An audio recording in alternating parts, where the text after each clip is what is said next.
Iran could turn a new page in its relations with the rest of the world, the country's president, Hassan Rouhani, said on Friday as he faced down hardliners opposed to the framework nuclear agreement hammered out in Lausanne, Switzerland earlier this week. Mr. Rouhani's speech in Tehran came as President Barack Obama worked in Washington to convince skeptical Republicans in Congress not to wreck a deal that was denounced on Friday by Israel's Prime Minister, Benjamin Netanyahu, as a threat to his country's survival. "If the other side honors its promises, we will honor our promises," Mr. Rouhani said in a televised national address, adding the deal signaled that Iran had entered an era of new cooperation with the world.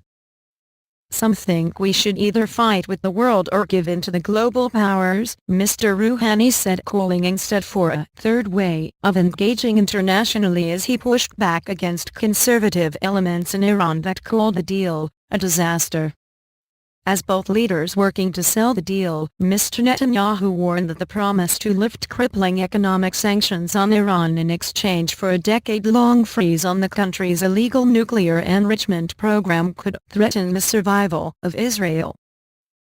Israel demands that any final agreement with Iran will include a clear and unambiguous Iranian recognition of Israel's right to exist, Mr. Netanyahu added after a meeting of Israel's Security Cabinet, where ministers unanimously opposed to the agreement. The public broadside came after a late-night phone call between the two leaders in which Mr. Netanyahu vehemently opposed the framework deal, which was hammered out this week after 8 days of negotiations in Lausanne, Switzerland.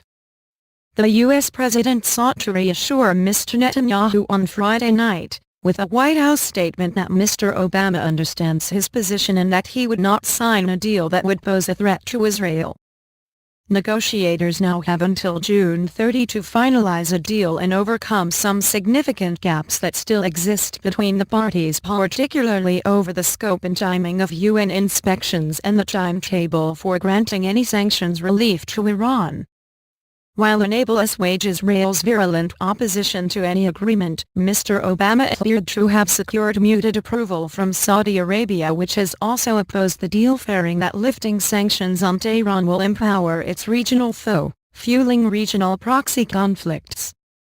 Despite what regional experts describe as ongoing Saudi misgivings, King Salman bin Abdulaziz Al Saud of Saudi Arabia told Mr. Obama that he hoped a final settlement of the nuclear dispute would strengthen the stability and security of the region and the world.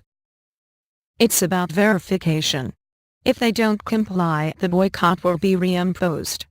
This is a reassuring result," a Gulf source close to official Saudi thinking told Reuters, adding that Riyadh was still worried about Tehran's wider role in the region.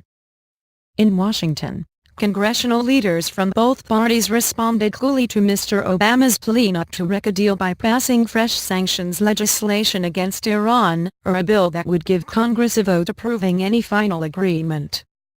Senator Bob Corker, the Republican chairman of the Senate Foreign Relations Committee, who has steered clear of some of the more extreme pronouncements of his colleagues, said he would still press forward with a bill to give Congress power to alter the deal on April 14.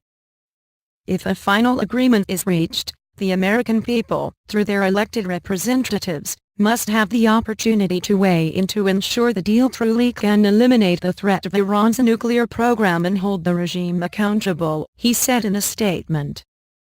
Mr. Obama has already promised to veto any such legislation, and it is still not clear if enough Democrats would side with the 100-seat Senate's 54 Republicans to create the two-thirds supermajority needed to override a presidential veto.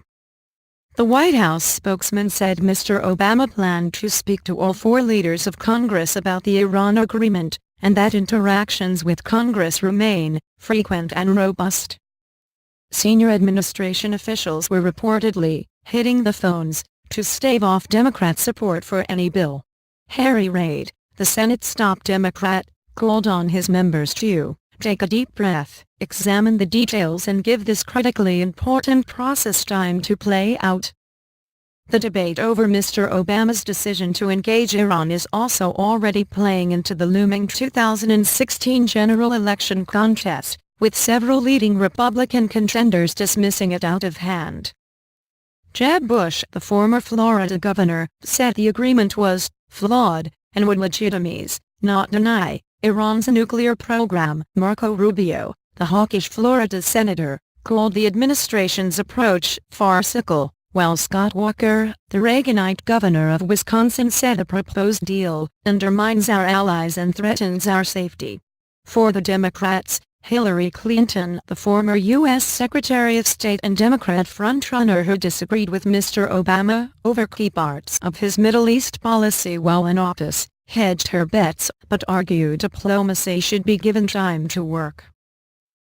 Getting the rest of the way to a final deal by June won't be easy, but it is absolutely crucial, she said in a statement.